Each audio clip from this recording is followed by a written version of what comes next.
Assalamualaikum warahmatullahi wabarakatuh. Kami dari kelompok 16 dengan anggota yang terdiri dari Dini Agustina, Fahmi Mega, Gilang Syahrizal, Kristianti Krishna, dan Radia Dava.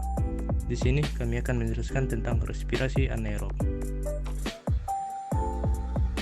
Respirasi anaerob adalah respirasi yang tidak membutuhkan oksigen atau jumlah ketersediaan oksigen di lingkungan terbatas. Juga dapat dikenal dengan proses fermentasi.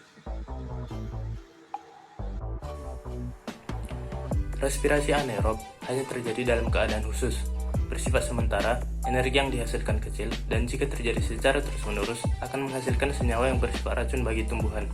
Namun, secara umum, respirasi dapat dipengaruhi oleh beberapa faktor yang terdiri dari faktor internal dan faktor eksternal. Faktor internal yang mempengaruhi respirasi adalah faktor protoplasmik dan konsentrasi substrat. Faktor protoplasmik adalah faktor kualitas dan kuantitas protoplasma dalam sel yang dipengaruhi oleh umur sel tumbuhan. Semakin bertambah umur sel, maka semakin bertambah kuantitas dan kualitas protoplasma, sehingga respirasi juga semakin cepat. Laju respirasi juga bergantung pada konsentrasi substrat, di mana semakin banyak substrat dalam sel, maka laju respirasi semakin cepat. Sementara, faktor eksternal yang mempengaruhi laju respirasi adalah suhu, cahaya, CO2, dan O2. Semakin tinggi suhu, maka semakin tinggi pula laju respirasi, dan sebaliknya. Meningkatnya intensitas cahaya juga mempercepat laju respirasi, karena cahaya meningkatkan konsentrasi substrat dan pertukaran gas O2 dengan CO2 melalui fotosintesis. Cahaya juga dapat meningkatkan temperatur. Yang membutuhkan gas O2 adalah respirasi aerob, sementara pada respirasi anaerob tidak dibutuhkan gas O2, dan CO2 merupakan salah satu produk akhir dari respirasi anaerob. Respirasi memiliki peranan atau fungsi, diantaranya yakni mengubah energi potensial menjadi energi kinetik. Hal ini dikarenakan pada proses respirasi seluler terjadi perombakan molekul organik kompleks yang kaya akan energi potensial menjadi produk dengan energi yang rendah melalui proses katabolisme. Yang selanjutnya yakni menghasilkan energi untuk proses metabolisme dan pembelahan sel. Respirasi sel ini terjadi di dalam mitokondria, di mana mitokondria terkenal dengan penghasil energi. Respirasi merupakan proses di mana oksigen diserap untuk digunakan pada proses pembakaran atau oksidatif yang menghasilkan energi. Nah, energi ini nantinya digunakan untuk proses metabolisme pada tubuh makhluk hidup. Respirasi juga berfungsi dalam membentuk senyawa antara penyusun sel. Proses respirasi ini menjadi faktor yang paling penting dikarenakan proses respirasi menghasilkan senyawa metabolit primer seperti karbohidrat, protein, lipid, dan asam nukleat. Metabolit primer ini merupakan substrat dari pembentukan senyawa metabolit sekunder, di mana keberadaan ini mendukung keberlangsungan hidup tumbuhan yang dipengaruhi oleh keberhasilan pembentukan senyawa metabolit primer. Yang selanjutnya yakni merubah senyawa tidak larut menjadi larut. Senyawa yang tidak larut ini akan dipecah menjadi senyawa-senyawa sederhana atau dalam bentuk ion-ion agar dapat dilarutkan di dalam proses metabolisme yang terjadi pada tumbuhan. Dan yang terakhir, respirasi berfungsi untuk melepaskan karbon dioksida untuk daur karbon di alam. Pada proses respirasi ini memerlukan oksigen dan menghasilkan produk berupa karbon dioksida yang nantinya akan dilepaskan ke atmosfer. Karbon dioksida di atmosfer ini nantinya akan dimanfaatkan oleh tumbuhan atau fitoplankton dan seterusnya membentuk suatu siklus.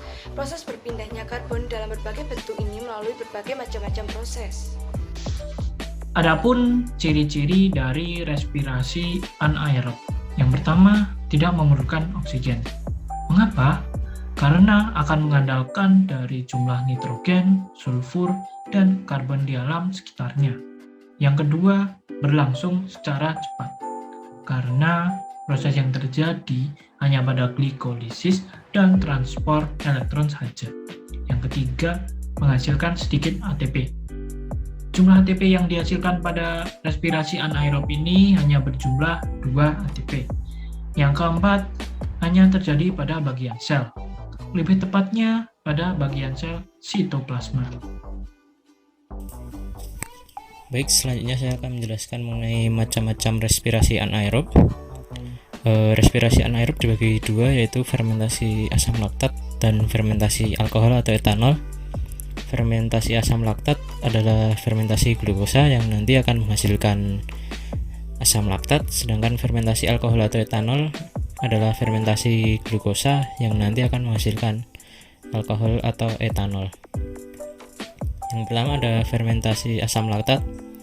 Fermentasi asam laktat dimulai dengan glikolisis yang nanti menghasilkan asam pirufat, kemudian berlanjut dengan dehidrogenasi yang merubah asam pirufat menjadi asam laktat. Tahapan reaksi pada fermentasi asam laktat yang pertama ada proses glikolisis, yaitu adalah proses perubahan glukosa yang nanti akan menjadi asam pirufat dan juga menghasilkan energi. Yang terakhir ada proses dehidrogenasi, adalah proses perubahan asam pirufat yang nanti akan menjadi asam laktat. Dalam proses dehidrogenasi ada juga NADH2 yang nanti diubah menjadi 2NAD+. Ini adalah proses keseluruhan dari proses fermentasi asam laktat. Selanjutnya fermentasi alkohol atau etanol. Fermentasi alkohol adalah pembentukan alkohol dari glukosa yang melibatkan 3 tahap, yaitu glikolisis, dekarboksilaksi, dan dehidrogenasi. Tahapan reaksi pada fermentasi alkohol atau etanol yang pertama adalah proses glikolisis fermentasi, yaitu adalah perubahan glukosa yang nanti akan menjadi asam pirufat dan juga menghasilkan energi. Selanjutnya ada proses dekarboksilasi asam pirufat, yaitu adalah proses yang merubah asam pirufat menjadi asetaldehid dan karbon dioksida. Selanjutnya ada proses yang terakhir adalah dehidrogenasi asetaldehid. Ini adalah proses perubahan asetaldehid yang nanti akan menjadi alkohol. Pada proses ini juga ada 2NADH2 yang diubah menjadi 2NAD+. Ini adalah proses keseluruhan dari fermentasi alkohol atau etanol. Proses respirasi anaerob. Berbahan dasar glukosa yang memiliki 6 atom C. Melalui proses glikolisis akan menghasilkan 2 asam pirufat yang masing-masing memiliki 3 atom C. Juga menghasilkan 2 ATP dan 2 NADH. Selanjutnya, proses respirasi anaerob dikenal dengan proses fermentasi yang dapat terjadi pada hewan dan juga tumbuhan. Pada hewan, 2 asam pirufat akan diubah menjadi 2 asam laktat yang masing-masing memiliki 3 atom C. Dalam prosesnya, membutuhkan 2 NADH yang diubah menjadi 2 NAD+. NADH sendiri didapatkan dari hasil proses glikolisis. Dapat disimpulkan bahwa hasil dari fermentasi asam laktat yang pertama yaitu 2 asam laktat dan juga 2 ATP yang dimana didapatkan dari proses glikolisis. Selanjutnya yang terjadi pada tumbuhan, 2 asam pirufat diubah menjadi 2 asetaldehid yang memiliki masing-masing 2 atom C. Dalam proses tersebut terjadi pelepasan karbon sebanyak 2 molekul karena 2 asam pirufat menjadi 2 molekul asetaldehid, maka karbon dioksida yang dikeluarkan sebanyak 2 molekul juga. Kemudian 2 asetaldehid akan diubah menjadi 2 etil etanol yang masing-masing memiliki 2 atom karbon C. Dalam prosesnya membutuhkan 2 NADH yang berasal dari hasil proses glikolisis diubah menjadi 2 NAD+, dan juga menghasilkan 2 etil etanol dan juga 2 ATP. Sekian presentasi dari kelompok 16 mengenai respirasi anaerob. Kurang dan janggalnya kami mohon maaf, atas perhatiannya kami ucapkan terima kasih. Assalamualaikum warahmatullahi wabarakatuh.